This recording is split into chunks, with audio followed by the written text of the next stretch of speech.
Notice here we have 4 terms to work with. So the first step is to break the polynomial into 2 groups. From there, we'll use our greatest common factor technique on the first group, and then we'll use greatest common factor on the second half or second group. Step 4, we should notice a common factor in the binomial portion. And once we do that, we'll be able to factor out that greatest common factor to completely factor the polynomial. So in order to break this into 2 groups, I'm just underlining the groups. Never use parentheses because that takes on a whole new meaning. So group 1, we notice that both terms have some x. We're comparing 3 with 2. 2 is smaller, so x squared is the greatest common factor. Now use the distributive property to recreate those 2 terms. X squared times x matches x cubed. X squared times something needs to match positive 4x squared. Well, notice x squared is already accounted for, but that plus 4 is not. So positive 4 is needed. Start over again with the second group. So we've got a positive 3x plus 12. This time we have a numerical coefficient in common, and that would be positive 3. So to recreate those terms, 3 times x would match positive 3x, and 3 times positive 4 would match positive 12. So notice I didn't just write a 3 in this gap, I put the plus sign with it, and that is crucial. If you don't include the plus, then you're just ending up with one long string of multiplication, which is not correct. So be sure to include any plus or minus that is required. How do you know if you should use plus or minus? Well, when you are distributing, that's when you'll know.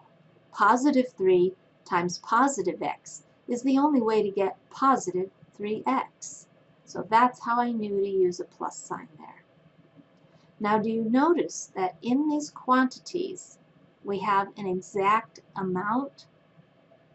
So do you notice in these quantities they are exactly the same? That is your common factor of x plus 4. So to get the other factor, you are joining x squared with positive 3. And this is the completely factored answer. You can check your answer by multiplying these binomials. So if I distribute x times x squared, I would get x cubed. X times positive 3, I would get plus 3x. And then I could distribute 4 times x squared to get positive 4x squared, and last 4 times 3 to get 12. These 4 terms should match what I started with. X cubed was the first term, and here it is. Positive 4x squared was next. Here it is. Positive 3x, we have that, and our last term of 12 is also accounted for. Again, the order that these appear doesn't matter as long as we have created them all. So we have a few more examples to practice the grouping technique. So basically what we're doing is taking this grouping process, which breaks the polynomial into 2 smaller groups so that we can use our greatest common factor technique. So first, break it into groups. In the first group, we have coefficients of 6 and 10. Those are even numbers, so it looks like 2 is what both of those numbers have in common. Also, both terms have x, so 2x is the common factor, and then we distribute to figure out what is missing. 2x multiplied by 3y would match 6xy. And then 2x times 5 would match the 10x. Now what we learned from the last example, let's go back and look, we noticed that the amounts in the quantity were exactly the same, and they should be exactly the same factor every time you use the grouping technique. So we could use that as a hint.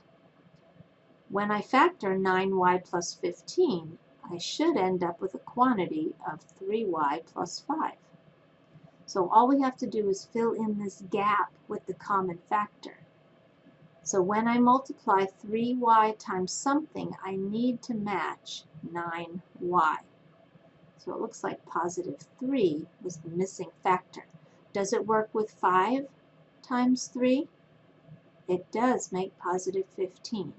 So plus 3 is needed to fill in that gap. Notice how we have a common factor now of the quantity 3y plus 5. And to complete the factoring, you simply are taking this 2x and plus 3 and joining them to make the other factor. So our completely factored answer is the quantity of 3y plus 5 times the quantity of 2x plus 3. For example 3, we'll notice we have 4 different terms. So I'm just taking the first 2 as a group and the last 2 as a group, and then I can use the greatest common factor technique. I've got coefficients of 16 and 8, so those are both divisible by 8. And it looks like a is a variable common factor. 8a multiplied by 2b would recreate that first term.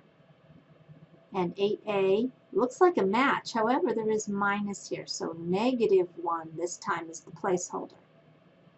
Leave yourself a little gap there.